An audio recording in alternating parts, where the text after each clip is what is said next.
30 পেরোনো মেয়েটা একটা কঠিন রোগে ভোগে। একদিন কঠিন রোগে ভোগে বয়ঃসন্ধি এর মতো 30-এর পরে জীবনের একটা নাম থাকা উচিত, বুড়িও না আবার ছুরিও না। অদ্ভুত একটা বয়স। বেশিরভাগ ক্ষেত্রে সাংসারিক 6-7 বছর ধরে 2-3 সন্তানের মা হলেও মনের ভেতরটা কিশোরী কোথাও না কোথাও রয়ে যায়। সেই কিশোরীটাকে ক্লান্তিকর প্রচেষ্টা সব সময় সবার, কারণ পরিবেশ পরিস্থিতির কাছে চুরি হয়ে থাকাটা কিন্তু নিছক হাস্যকর। যা পাওয়ার ছিল, যা না পাওয়া হয় নাই, মনটা সেই হিসেব নিয়ে বসে, না মন না চাইতেও। কত ব্যস্ত থাকা যায় সংসার, রান্নাবান্না কিংবা অফিসে। দিন শেষে না পাওয়াগুলো কেমন যেন খোঁচাতে থাকে। দিন শেষে মনে হয় কেউ থাকুক, কেউ শুনুক মনের সব কথা, কোনো জাজমেন্ট ছাড়া। এদিকে সংসার, বাচ্চা কাচ্চা করতে করতে জীবনটা বন্ধুহীন হয়ে যায়। সবার যার যার জীবনে ব্যস্ত, কিংবা 30 পেরোনো, তারা ব্যস্ততার নাটকই করছে সবাই। 30 পেরোনো মেয়েরা একটা কঠিন রোগে ভোগে। কারণে অকারণে শুধু পুরনো কথা মনে হয়, ফেলে আসা শৈশব, তারুণ্যের চঞ্চল মন, স্কুল কলেজ ভার্সিটির সোনালি দিনগুলো, তার সাথে প্রথম দেখা, কখনো না ফুরানো গল্প, বৃষ্টিবিলাস, যে কিছু সময়ের জন্য নিজের হয়েছিল, যে কষ্ট দিয়েছিল কিংবা না চাইতেও যাকে কষ্ট দেওয়া হয়েছিল, সব মনে পড়ে যায় সময়ে অসময়ে। রাতের বেলা সব কাজ সেরে আয়নার সামনে দাঁড়ালে বড় অসুন্দর মনে হয় নিজেকে। চুল অর্ধেক পড়ে যায়, মুখে বলিরেখা পড়ে যায়, এক সময় মেরুদণ্ডহীন, শরীরটা স্বপ্নের মতো লাগে। সব মিলিয়ে ভীষণ অনাকর্ষণীয় লাগে নিজেকে। সেই বিষণ্ণতা ঢাকতেই হয়তো শাড়ি গয়নায় মেতে থাকতে চায় মেয়েরা।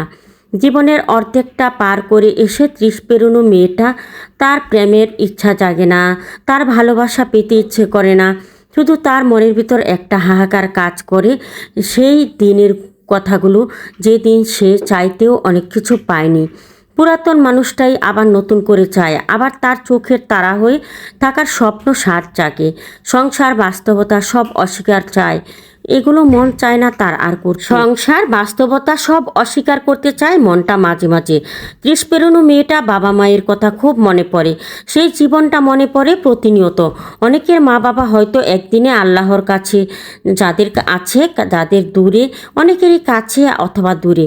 যা করতে ইচ্ছে করে তাদের জন্য চাইলেই করা যায় না। শুধু মেয়েরা বাবা মা বলে ওর অধিকারবোধ সীমিত করে রাখতে হবে, ব্যাপারটা খুব ভাবায়।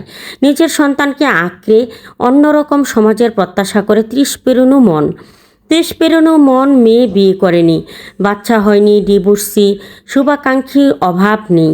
অথচ এই 30 পেরোনো মেয়ের বাচ্চা হবার পর তার মনের খবর কেউ রাখে না। বিয়ের পর মেয়েটা কিভাবে অ্যাডজাস্ট করছে নতুন সংসারে, কে কবে জিজ্ঞেস করেছে কোনো দিন? আজকাল নতুন স্লোগান মেয়েদের ফাইন্যান্সিয়াল ইন্ডিপেন্ডেন্সের। 30 পেরোনো মেয়েটা বুঝে যায় এই ইন্ডিপেন্ডেন্সের সাথে অনেক কিছু হারাতে হয়।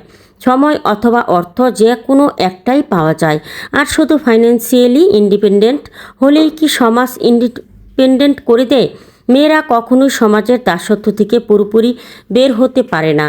30 পেরোনো মেয়েটা মাঝে মাঝেই খুব একা থাকতে মন চায়, নিজের মতো করে, নিজের জন্য। পর মুহূর্তেই সন্তানদের জন্য মন কাঁদে। মায়েরা সবচেয়ে বেশি ভয় পায় মৃত্যু। শত অভিমানে সে বেঁচে থাকতে চায় তার সন্তানদের জন্য, অন্তত যতদিন সন্তানদের জীবনে তার প্রয়োজন আছে ততদিন।